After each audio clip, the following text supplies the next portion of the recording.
Hey everyone, and welcome to the channel.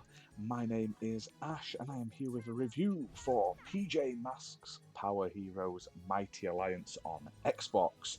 Now, this came out on the 15th of March 2024, developed by P-Toons Studio Limited and published by Outright Games Limited, who were kind enough to send me a copy for this video review.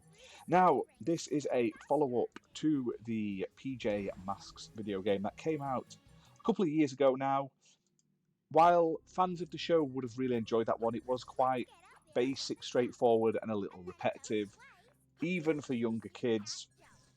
Safe to say, though, this one is an upgrade, and not only do you have the regular characters Catboy, Owlette, and Gekko from the TV show, they're also joined by basically their superhero team of Anyu, there's Lilyfay, Ice Cub, Newton Star, and Bastet from basically the TV show, the newer series. If you haven't watched the newer series, you might not have a clue they were. Like me, I used to watch this with my kids, and there was only 3 of them back then. They didn't have like a cool Justice League team, but they've got a whole host of friends to go along with them. So basically, there's this big accident at the PJ Power Q, and basically everything goes wrong, and they basically have to go across the Earth, gathering all of the technology and these gems and rebuild it, basically.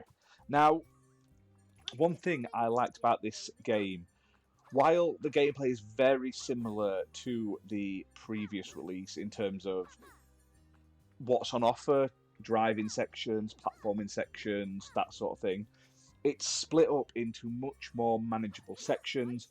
And basically, you will go through a variety of different environments. So things like you'll go through the city, there's Ice World, like Misty Mountain, and each of these sections has 5 different levels to play through. And each of these 5 sections, you will play as 2 of the heroes. So some of them might be like Catboy and someone else. Some of them will be Gekko and another person. And these levels are themed around these characters' abilities. And then there's also vehicle sections as well, where you drive all of their different vehicles. Now, you can attempt each of these areas in any order, and once you've completed all the levels, you go and take on a boss fight before moving on to the next sort of location.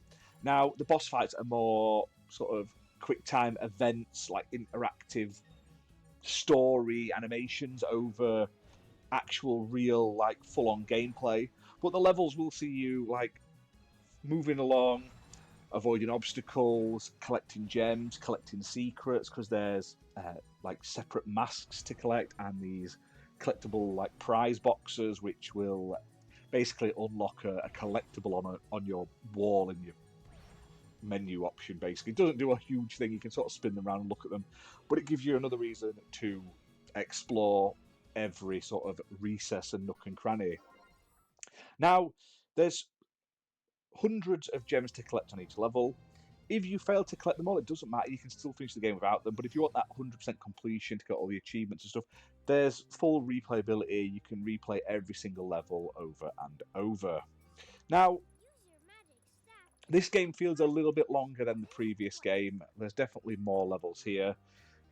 Topped off with each of the little boss fights is nice, and the variation in the levels. Like I say, when you go on like the submarine boat thing and it's all icy, and then you're in like this lava dragon caves area, and then you're in like the city, there is a nice change of environments between the levels. Also, the addition of all the extra characters and all their unique abilities are cool. Repetition is there a little bit. It's not as bad as before because you can pick and choose which levels you want to play, which is nice. Still only single player.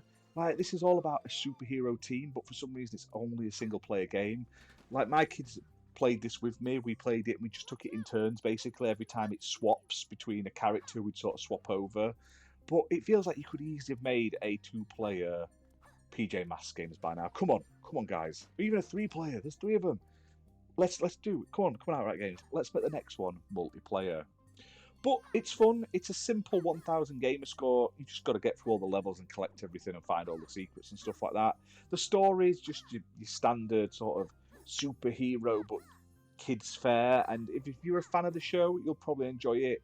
Gameplay is not super difficult. It's more aimed at a younger audience, so adults, you're probably not going to be challenged with this game at all. But it is one that your kids will enjoy, and it's not too punishing. Like, if you get hit by a trap, it really just stops you. It doesn't end the game or anything like that. There's no like limited lives, so your kids can play this at their own pace. Now on Xbox, this is a Xbox Play Anywhere title, so it can playable on Xbox One, Series X and S consoles, and PC.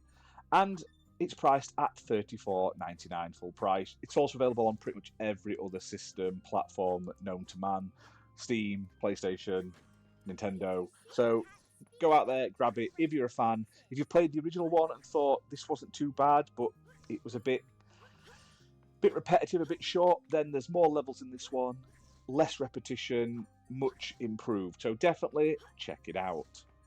But that's it for this video, guys. Hit that like button, hit subscribe, and I'll see you soon for more gaming content. Bye for now.